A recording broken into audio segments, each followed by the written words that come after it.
Hello guys, सब लोग कैसे हो। मैं आज इंडियन ट्रैक्टर जो है वो गेम प्ले करके दिखाएंगे। आप लोग मेरे साथ जुड़े रहिए। आप जो मेरे इस चैनल को अभी तक सब्सक्राइब नहीं किया, सब्सक्राइब करके बेल आइकन प्रेस करना, क्योंकि इस तरह के गेम रिलेटेड वीडियो आप लोगों को हर दिन मिलते रहेगा। तो फ्रेंड्स, आप लोग यहाँ पे बहुत सारे बैंड का गाड़ी मिलेगा। अब जिसका मर्जी वो गाड़ी आप चला सकते हो। तो मैं फ़िलहाल ये स्वराज वाला गाड़ी सिलेक्ट करता हूँ और स्टार्ट कर देता हूँ।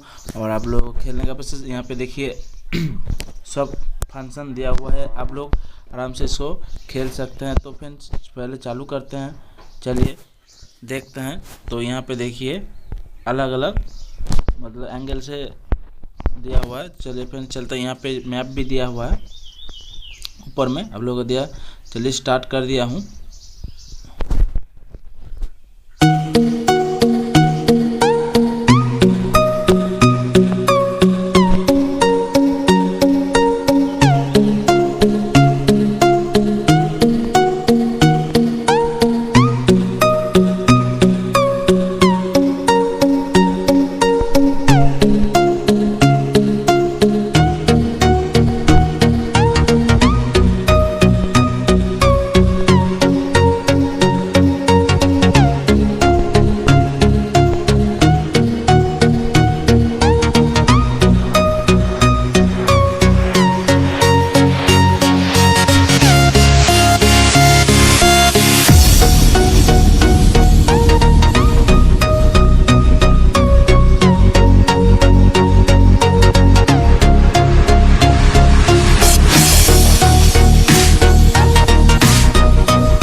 अभी हम लोग दूसरा एक ट्रैक्टर को सिलेक्ट करके दूसरा ट्रैक्टर चला के देखेंगे वो ट्रैक्टर कैसे फैसिलिटी है उसके अंदर। चलिए मैं पावर ट्रैक को लेता हूँ। चलिए बहुत मज़ेदार गेम है, आप लोग डाउनलोड करिए, खेलिए, मज़ा आएगा।